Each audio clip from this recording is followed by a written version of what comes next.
And I believe today is day 19. I'll have to check the calendar to verify. But the cement guys got here a little before 7 and started bending all this steel to get it in. Yes, it is laying on the ground. Day after tomorrow, the cement truck actually shows up. More cement trucks. I don't know how much they're putting in here.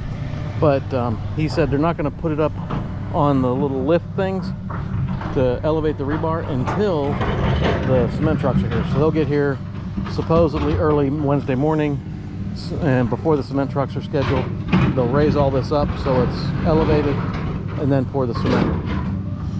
So we have the rebar in the footers, in the retaining wall, in the marriage wall, back wall, cross wall.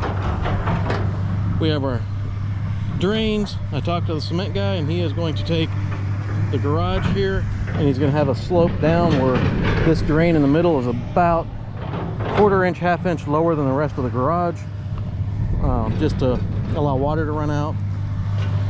Rebar, hi Mika, rebar on this side and then rebar going out the edge here.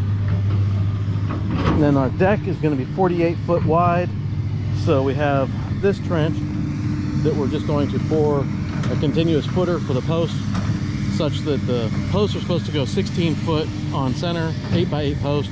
So there'll be a post right at the corner, right at this wall. There'll be a post right here, and then every 16 inches will be a post to get the 48 foot deck on the front of the house.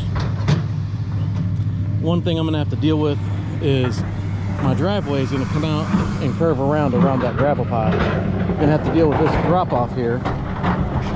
I don't want, obviously my retaining wall ends back here and I have this cliff, right? It's about waist high. I have to dig this down, and I don't know if that's going to be on me or the excavators. We'll see. If they have time, they'll scrape it down and get it roughed in, and then maybe I clean it up with a vent rack. The wall on this side is more important because the driveway's on this side, but I do have probably about shoulder high wall on that side I'll have to deal with eventually, but no one's supposed to be on that side, right? That's septic is going to be over there, propane tank's going to be over there. I mean, there's nothing, that side doesn't have any doors on that end wall, so that's just a not as important side. The drains, these are going to be just gray water drains. Where I'm at, if you have more than 10 acres, which I am well over 10 acres, you're allowed to take gray water, not black, gray water, and French drain it out. So these are just 3 drains, basically snow, rain in the middle one, somewhere to wash my hands, drain my hot water heater, that back one, and that left one over there is just probably put a sink in there. It was kind of a, well, we're putting the other 2, so why not put one over there just in case I find a use case. But those all go, Mika, hey, leave him alone. Those go solid pipe down to this little blue stick in the ground. Where that blue stick is, that is the end of the, that's 27 foot, and that is where the pipes end, and this should be where my driveway pad ends, about 24 27 foot, I forget.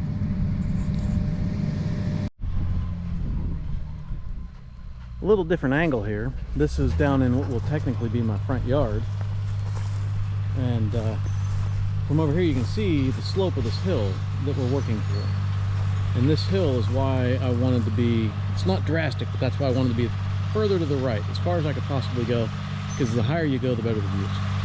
Now, what they're trying to do is make me a level-ish front yard while blending into this hill here.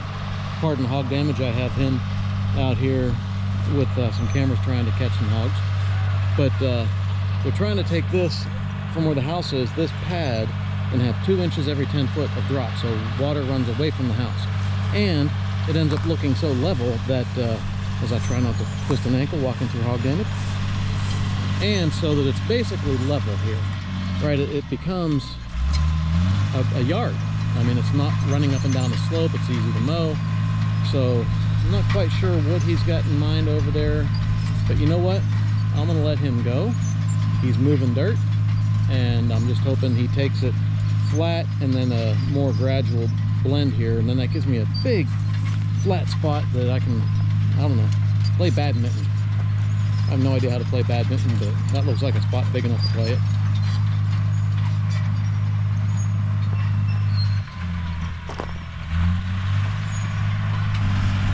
yes, work is progressing very nicely. The excavator guys are almost done for now. As I said earlier, they're gonna probably pack up some machines and haul them out of here to use on other jobs. Mika, hey, stay out of his way.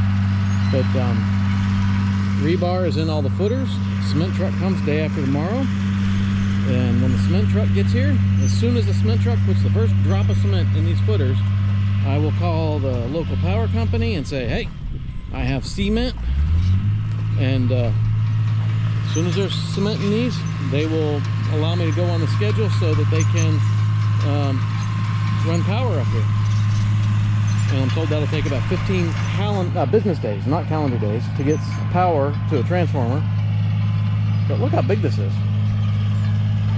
He's moving a lot of dirt. To me, this looks flat, but he says that it's 2 inches every 10 feet. Not quite sure what this process is, but I like that rock rake thing. Scoop the dirt, or scoop the material, shake the rocks out. He seems to be pushing it further and further over towards the middle.